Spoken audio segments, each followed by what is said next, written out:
Voici, maintenant on va commencer à faire l'enregistrement de cette session d'aujourd'hui.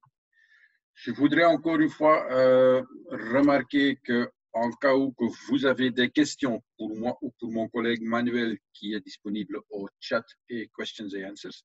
Dans le chat, si vous avez une question, vous pouvez le poser dans le chat, mais voyez bien que vous activez le All Panelists et Attendees, comme ça tout le monde sait voir vos questions pour éviter qu'on a plusieurs fois la même question qui va venir, ou soit vous pouvez l'introduire dans le Questions et Answers, et c'est mon collègue Manuel Lambrechts qui va essayer de vous donner la réponse le plus rapide possible.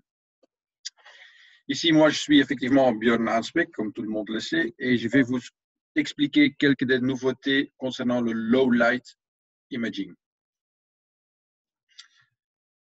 Normalement, vous devez tous bien voir mon écran. Déjà, je vais juste une fois vérifier dans le chat s'il y a tout le monde, ou s'il y a quelqu'un qui puisse vérifier que vous voyez mon écran. OK, parfait. Ça me passe de temps en temps que j'oublie de faire le partagement. Donc, le low light. On va approcher aujourd'hui maintenant trois petites sections. Le Color View, le nouveau caméra PTZ ou le changement dans les caméras de PTZ et les caméras thermiques. Là, il y a aussi des nouveautés. On va commencer avec le Color View. Pour quelles raisons est-ce qu'on a les Color View? Les Color View sont des caméras qui ont le moyen de vous donner une image 24/7 en couleur, comme vous voyez à droite. À cause qu'on reste dans le couleur, on gagne, on garde un peu beaucoup plus des détails. Et visuellement, c'est aussi une expérience meilleure. Donc c'est plus chouette de le voir. De l'autre côté, ça donne aussi des bénéfices. Disons que quand il y a quelqu'un qui a été devant la porte d'une maison et après consulter les images, à ce point-là, tu vois quand même les couleurs des vêtements qu'il a portés. Tu ne vois pas avec un caméra noir et blanc. Là, tu dois encore y taper cette information. Donc, vous voyez plus de détails. Maintenant, tout le monde sait aussi probablement qu'on a des Color View maintenant, mais aussi on a des caméras powered by Darkfighter, qu'on a toujours dit que ce sont de très bonnes caméras pour quand il y a peu de luminosité. Ici, on fait une interaction, donc on fait un petit exemple avec ces deux caméras. À gauche, le powered by Darkfighter, sans activation du LED infrarouge, et à droite, le 4 mégapixels Color View, qui a aussi une lampe supplémentaire qu'on puisse activer, mais cela est aussi désactivé.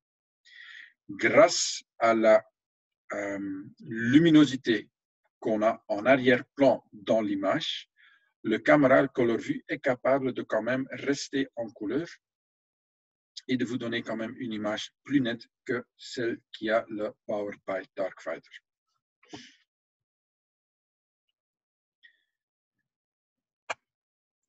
Des nouveautés, on avait déjà le Color View génération 1.0 disponible. Maintenant, on va vous donner une nouvelle génération, la génération Color View 2.0, dans lequel on a aussi un dôme fixe. Donc, on a le mini bullet, le dôme, le turret et un grand bullet. Chacune, sauf le dôme, a une luminance supplémentaire qu'il puisse activer pour vous garantir quand il y a vraiment rien comme luminosité à l'ambiance que le caméra puisse voir, qu'il reste quand même encore en couleur. Donc, à ce point-là, il va activer sa lampe manuellement. Et dans la génération 2.0, on a ajouté l'algorithme du caméra génération AccuSense. Donc, ça veut dire qu'on a construit, on est en train de construire, parce qu'ils vont venir dans le délai très proche, un caméra qui va vous donner une image 24/7 en couleur, avec l'algorithme de différenciation dedans qui puisse vous donner une meilleure détection parce qu'on a le moyen de créer des groupes, soit des objets, soit des humains ou soit des véhicules. Donc, l'algorithme de détection est meilleur que précédente. Ça, c'est pour la génération du Color View 2.0. Ce sont un peu les modèles qui vont venir. Là, vous voyez le 23 et le 2T avec lumière, le 21 sans lumière. Ouais. Celui-là, on expecte en mois d'août quelque part, la première. On les en a en 2 ou soit 4 mégapixels avec l'algorithme AcuSense dedans. Le caméra, il supporte aussi la fonctionnalité du Face Capture. Et quand tu prends le modèle avec le tiret U derrière, il y a aussi un microphone intégré dans la caméra. Maintenant, je vais vous présenter quelques des exemples des caméras Color Vue autour de la montre. Là, vous voyez en haut une caméra conventionnelle, une caméra mobile qu'ils ont utilisée, ou bien un autre petit vidéo de test où ce que tu vois bien la différence.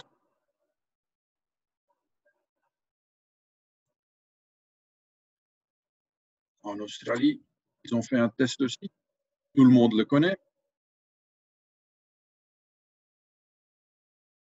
Ça, c'est la caméra qu'il tient à la main et c'est ce qu'il voit sur le moniteur. Voilà. Les autres, je vous laisse consulter vous-même. Vous avez en tout cas, on va vous partager cette présentation. Ça, c'est ce qu'on avait avec le Color Vue. Est-ce qu'il y en a encore des questions importantes là-dessus? Je pense que tout est quand même clair pour commencer. Parfait. La deuxième génération, le deuxième module, ce sont les PTZ, donc les points hauts du PTZ. Il y a quelques changements dans les familles de les PTZ. On a la famille numéro 3, le Powered by Darkfighter, donc la série DE. Là, on a rajouté le AcuSense 2.0, donc une amélioration de l'algorithme de détection. Dans le Darkfighter normal, donc la famille 2, on a maintenant un DF8C qui va venir, donc une nouvelle modèle. Dans cette gamme-là, le DF8 et le DF6, là, on a donc le Darkfighter, qu'on a ajouté le Face Capture et le ANPR. En plus, on a aussi la possibilité d'avoir un zoom de 48 fois, pas que 42, mais 48. Et on a le GIS et le Rapid Focus. Le GIS, c'est la stabilisation de l'image par un gyrosensor. Et dans le Darkfighter X, le DF9C ou le DF8, on a effectivement le Darkfighter X comme module image. Le ANPR est rajouté, le Face Capture est rajouté aussi dans le DF9C. Et pour le Darkfighter X, pour l'instant, actuellement, on fait une promotion au niveau du commercial, sûrement pour des projets. Quelles sont les améliorations du Darkfighter série? Donc, si on commence avec la capture du visage, on a 3 modes différents, capture manuelle, point de contrôle ou commutation automatique. On a rajouté l'algorithme du ANPR dedans. Les Darkfighter vont venir avec un emballage noir, donc Black Package, pour visualiser, pour vous montrer que c'est le haut de gamme. On a amélioré la distance du module infrarouge qui est intégré dans les caméras. Alarme anti-vandal, donc il y a maintenant une alarme quand la caméra a été frappée. Donc ils sont déjà tellement solides, maintenant on a le moyen de détecter s'ils sont frappés pour créer une alerte. Et on a augmenté dans certains modèles le zoom. Le point numéro 3, c'est un peu le point le plus spécial dans cette page ici. Ça, c'est expliqué ici. Donc, on va vous donner la possibilité de faire la différence de la série. On va vous proposer, donc, vous avez le moyen de les commander en des cartons noirs, comme ça, c'est un peu plus professionnel. C'est aussi la haute gamme. Donc, on peut visualiser un peu la spécification.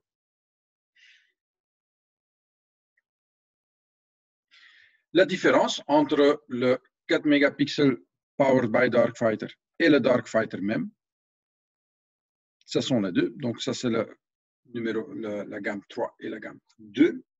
Donc, vous voyez bien que vous avez quand même plus de détails. et plus de luminosité qu'il donne aussi. Donc, le système du Darkfighter est tellement intéressant à utiliser. Si maintenant on va faire une comparaison entre le Darkfighter et le Darkfighter X, chaque 2 fois le 4 mégapixels, là, vous voyez quand même que le Darkfighter X a une meilleure image par rapport à la très peu de luminosité qui est encore disponible.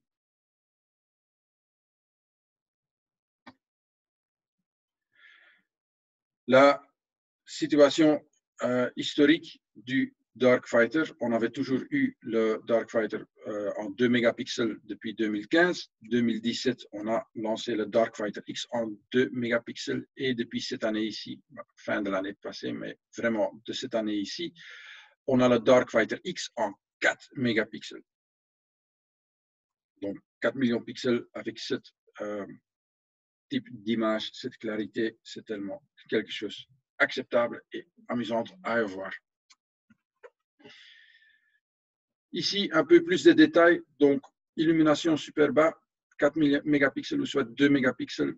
Le luxe, pour rester, c'est 0,0005. Différentes possibilités de zoom optique, 25, 35 ou 45. Et c'est le capteur de 1/1.8 inch dedans qui nous donne la meilleure qualité d'image. Mes excuses. Et le Darkfighter X, c'est effectivement un produit que vous n'avez, ce que vous avez que chez Hikvision. À droite, les images, ils sont tellement clairs, donc soit un 2 mégapixels ou un 2 mégapixels Darkfighter X. Même avec le 2 mégapixels Darkfighter, entre le 4 mégapixels Darkfighter X, vous voyez bien que la luminosité a un très grand changement.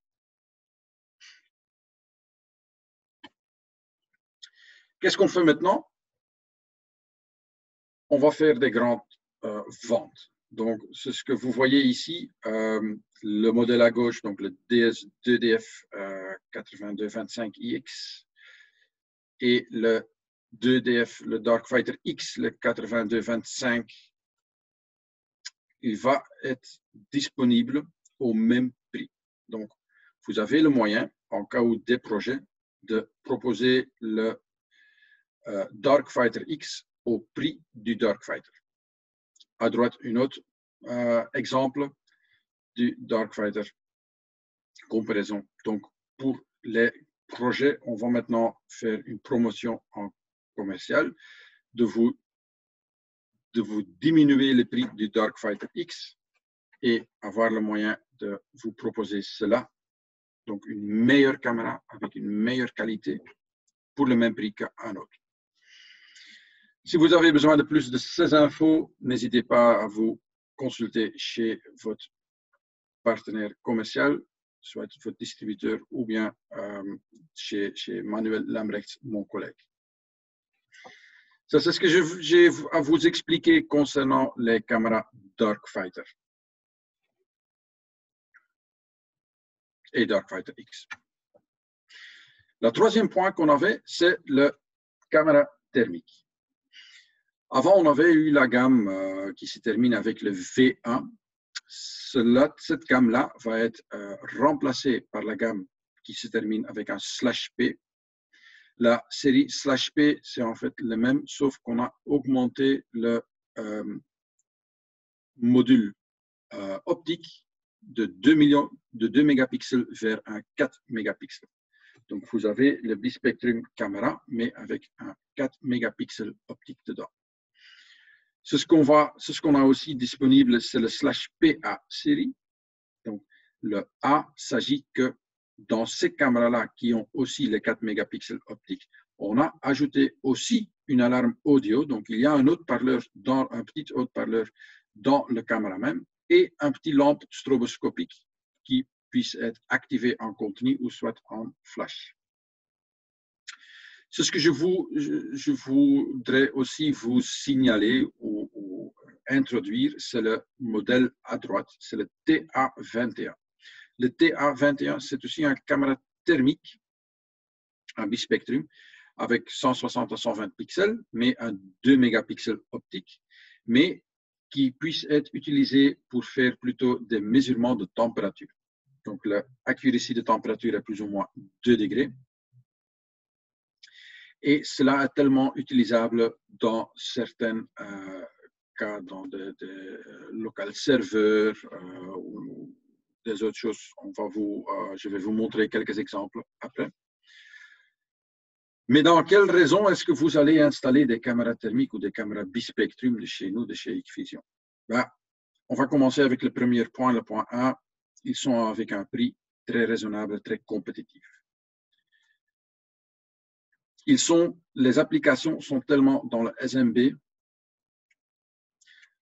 parce qu'on a le moyen de faire une détection sur une image thermique qui est une détection un peu quand même plus efficace que la détection qu'on fait avec un caméra optique. Parce qu'avec un caméra thermique, on n'a pas de désavantage par rapport de la pluie, de la neige, du soleil, des ombres ou quelque chose. Mais on utilise la partie thermique pour la détection et l'optique, on va utiliser pour vérifier. Comme installation, vous n'avez qu'un seul caméra à monter, un seul câble à tirer. Deuxième chose qui est utile à savoir, c'est que la même module caméra thermique puisse aussi faire une détection d'incendie. Donc, on ne va pas uniquement constater les objets qui ont de différentes températures, mais on va aussi les mesurer et analyser. Avantage, le troisième point, l'avantage de solution thermique Hikvision. Donc, on a le VCA qui est déjà flexible et intégré dans le système. Soutenez la défense de périmétrie et de la mesure de la température dans un seul appareil. On a le canal thermique et aussi le canal optique simultané. Et on n'a pas de limitation d'exportation à cause qu'on vient de la Chine. Donc, tu n'as pas besoin de faire n'importe quel papier et document pour certifier que vous pouvez installer tel type de caméra chez un client.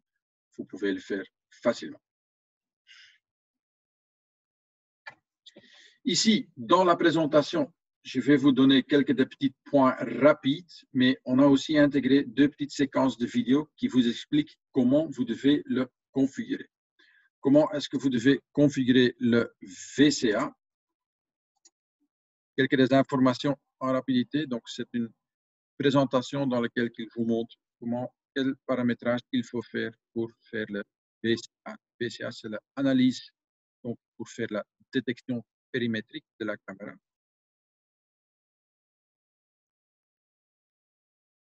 La calibration, les règles à rajouter, soit des lignes, soit des points, soit des lignes ou des régions. Le detection target, est-ce qu'on va détecter que des humains, des véhicules ou les objets?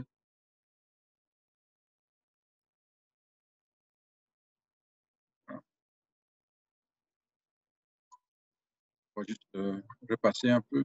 Effectivement, aussi, tout expliquer comment que tu dois le faire pour le VCA. Et dans la deuxième vidéo, vous voyez comment que tu dois le faire pour faire la détection d'incendie ou d'une augmentation de température. Donc aussi que vous devez température measurement dans chaque cas. Ici, vous voyez les 2 règles, soit température et behavior analyse, ouais, c'est l'analyse de périmétrie, ou soit mesurement température et détection feu. Je vais passer un peu plus loin. Donc, vous voyez, voilà. Ici, vous voyez qu'en bas, les règles, vous pouvez créer des points, des zones, des lignes sur lesquelles que tu vas mesurer une certaine température. Ici, c'est utilisé, c'est ce que tu peux faire avec le TA21. Vous pouvez l'intégrer dans un rack serveur, par exemple, ou dans un local serveur. Vous commencez à mesurer en fait les températures de certaines pièces dans le local.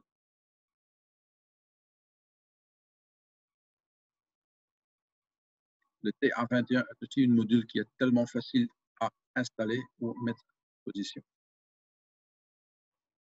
Et vous voyez aussi que chaque zone ou chaque point de détection a son propre valeur indiquée sur l'écran. Vous voyez les températures.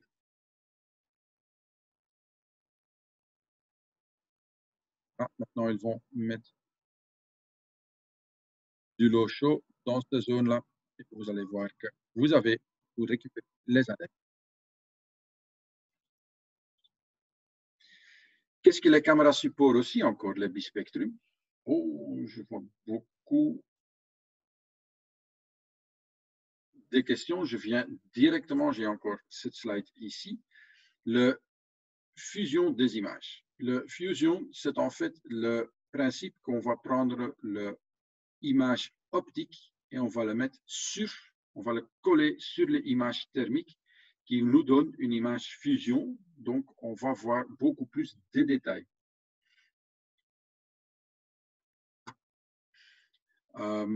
Cette image-là, l'image fusion, n'a aucune influence sur le principe de la détection. Donc, qu'est-ce qui se passe dans la caméra? On va récupérer l'image thermique, d'abord faire la détection ou l'analyse sur cette image-là, et toutes les autres choses que vous faites, le mettre en noir et blanc, blanc et noir, fusion, des couleurs, n'importe quoi, c'est toujours fait après l'analyse. Donc, l'analyse n'a aucune influence par rapport aux conditions que vous voulez voir l'image.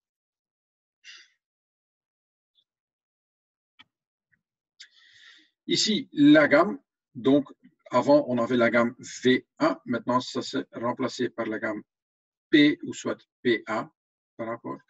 Donc encore 160 à 120 pixels au niveau de partie thermique. On sait faire du line crossing ou soit créer des zones d'intrusion sur ce genre-là. L'accuracy de la température, de la module température est plus ou moins 8 degrés. Le measurement range, donc le range pour mesurer des températures, c'est entre moins 20 et 150 degrés. Si tu as la série PA, tu as un strobe et une lampe intégrée et on a augmenté le canal optique de 2 mégapixels vers 4 mégapixels.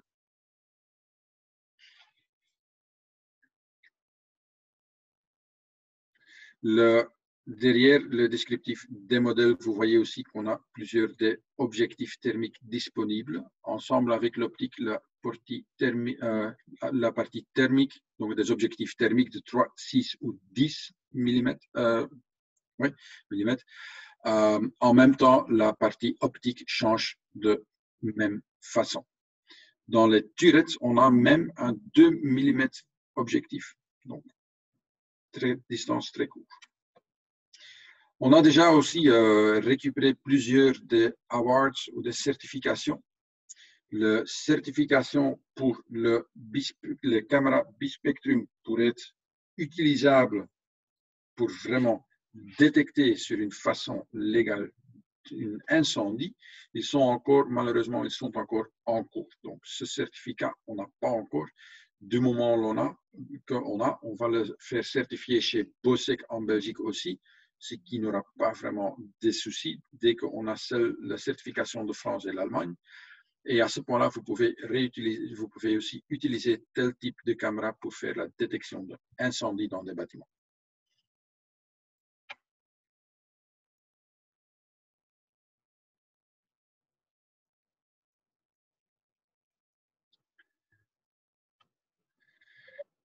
Un scénario qu'on a ici, par exemple, un entrepôt de vélo. Ça, c'est quelqu'un qui a aussi qui veulent protéger les magasins contre des entrées violentes.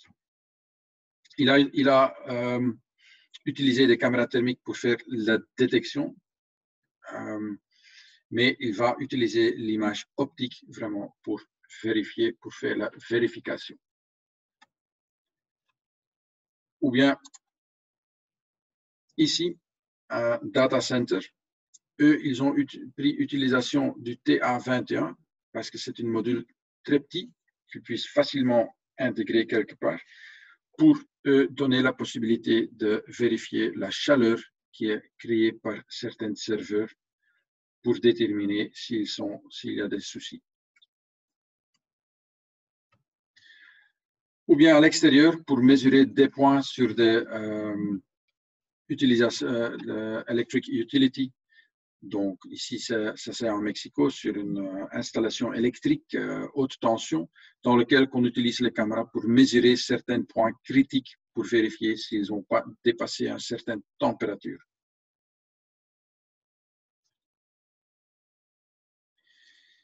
Si, avec toutes ces explications que j'ai vous données, et vous avez quand même, après un peu de réfléchissement qui avait fait, et vous avez encore des questions, n'hésitez pas à nous contacter sur info.bnl@icvision.com. Vous pouvez aussi retrouver cette vidéo et la présentation, la vidéo quand même, sur YouTube ou soit sur LinkedIn. Il y aura un lien. Et vous avez aussi le moyen de télécharger la présentation et les vidéos. C'est ce qu'on va vous faire passer dans quelques, probablement encore aujourd'hui ou soit demain. Vous allez récupérer un lien dans lequel tu puisses télécharger tout ce qu'on a expliqué aujourd'hui. Je vais juste moi, j'ai terminé à vous donner des explications qui étaient prévues pour ce webinaire. Donc, je vais encore une fois passer un petit coin pour voir s'il y a encore des questions qu'on puisse répondre en direct. Voilà, combien de zones de détection de température par caméra? On a 10 zones de disponibilité. Voilà.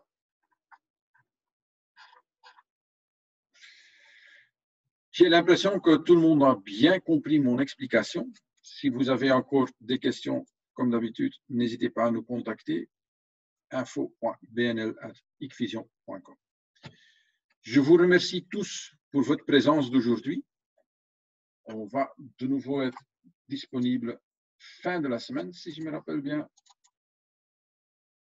Et fin de la semaine, on va expliquer sur des solutions thermiques. Je vous remercie tous. Je vous souhaite une bonne journée et soyez prudents et restez dans une bonne santé. Merci.